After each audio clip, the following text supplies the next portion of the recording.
Today's video focuses on betrayal. I want to explore what you need to think about if you have a character being betrayed. What should you think about when deciding how the character would react to a betrayal? Let's get into it.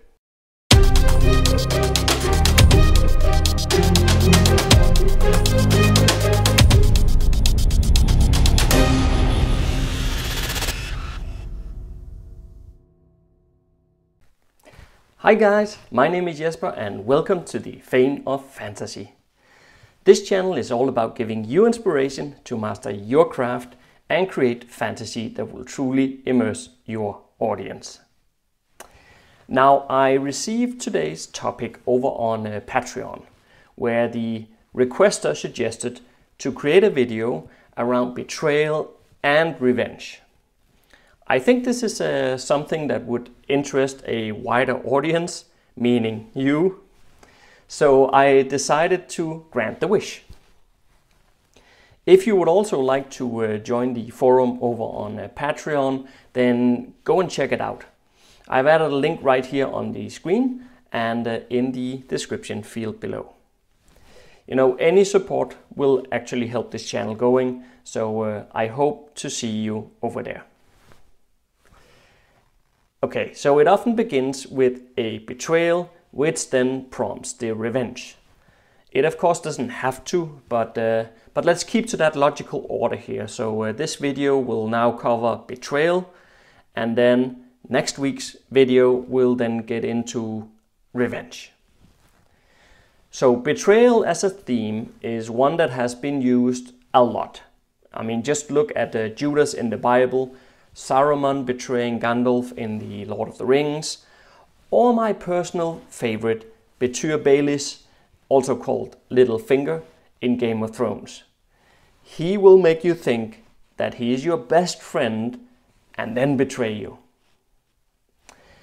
And that is also why betrayal should hurt your character so badly, because the violation of our trust is the root of betrayal. Discovering that someone the character trusted has deeply hurt him or her should pull the reality rock out from underneath them. What felt solid suddenly crumbles and leaves the character wondering, what happened? How could this happen? And who is this person really? Betrayal is a complex topic to deal with.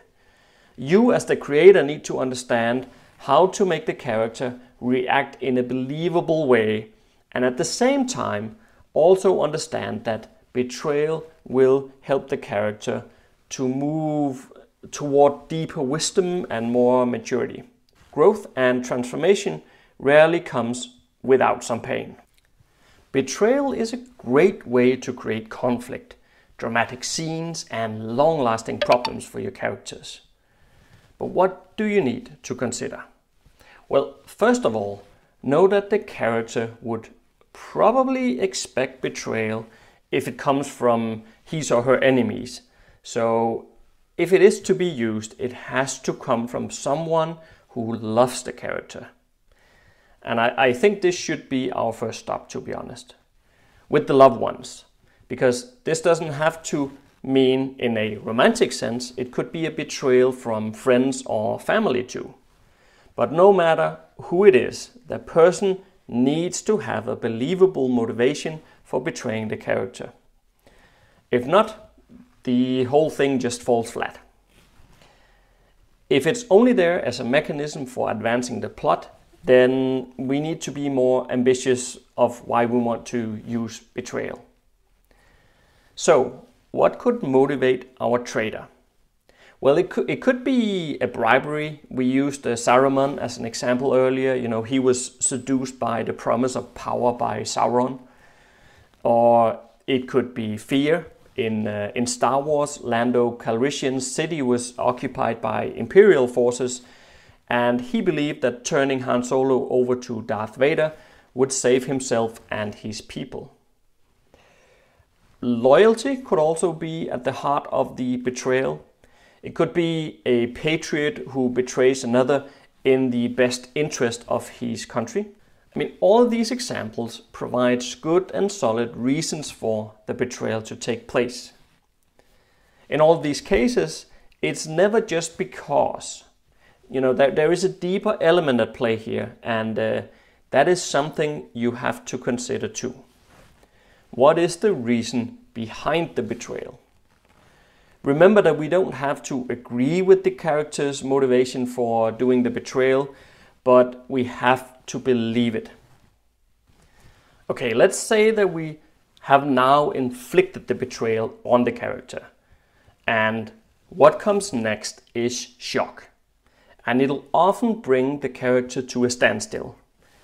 It would be expected that the character would spend time doubting the betrayal.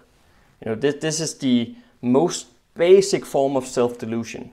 This can be, something like, this can't be true, it must be my imagination, that sort of thing can't happen. The character is very unlikely to acknowledge the fact that they have just been outsmarted. This can be used as a mechanism to set the character back even further. So while the character is trying to justify that this didn't really happen, then the villain can keep plotting and scheming, which in turn only adds more tension. So it's a very strong mechanism. And we do like tension, don't we? You can even take it further if you want by the character, once he or she accepts the betrayal, now wants to understand why. And then will spend time doing that. And again, the villain can keep doing his thing. Betrayal by a trusted friend or loved one can be confusing and even lead to physical, emotional, and mental stress.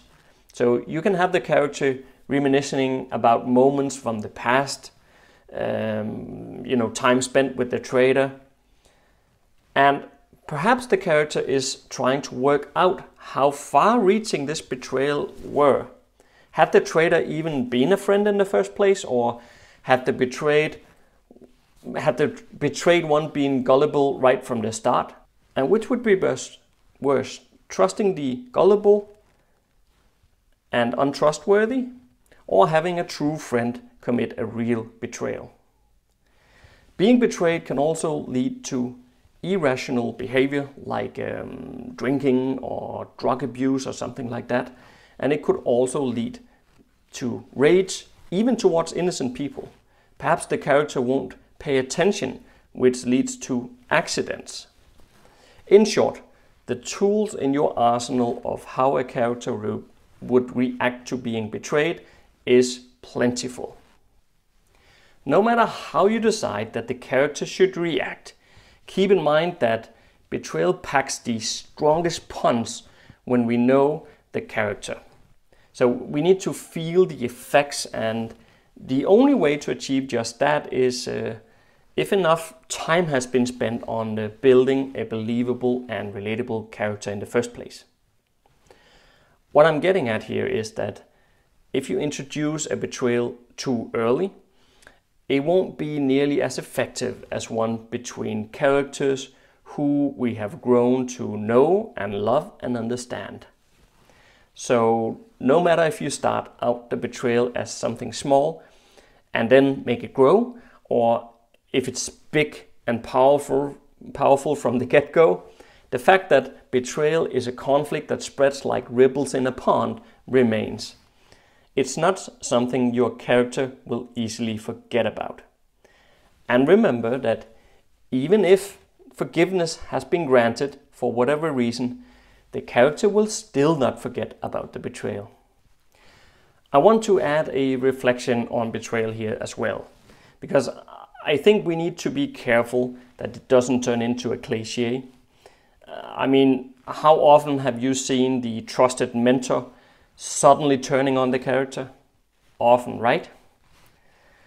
To some extent, betrayals has become the go-to twist, and most of them are of the type turn against the character and instead side with the bad guy kind of betrayals. So I think that sounds familiar, right?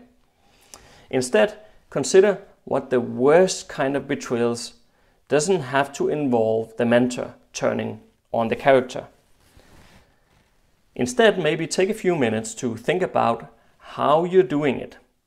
Is it a betrayal that will truly hurt the character and then deepen the story you're telling? Or is it just a way to cause trouble and send the character after the bad guys?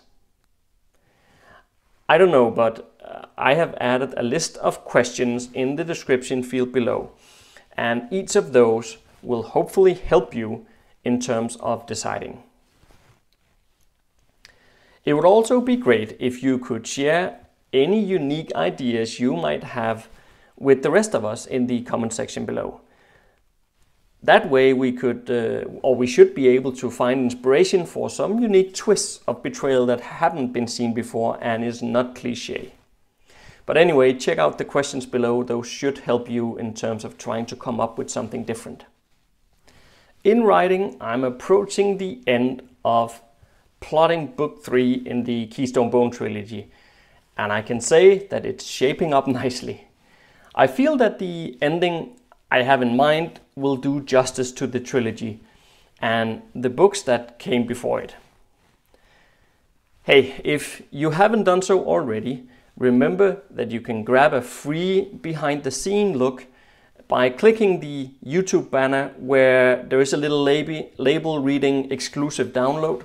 So that'll take you through to my website, and at the bottom of the page you can actually complete the free download.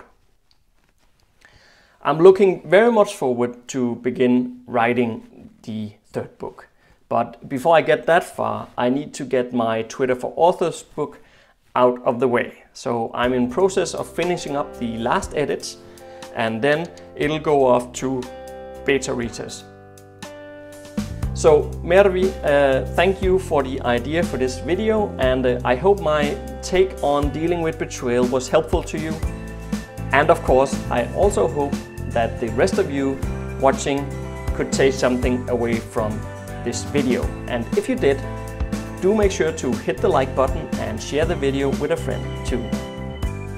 Betrayal will sometimes lead to revenge, and that is the topic of next week's video.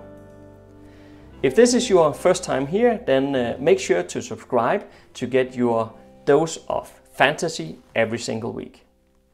Stay safe out there, and see you next Monday.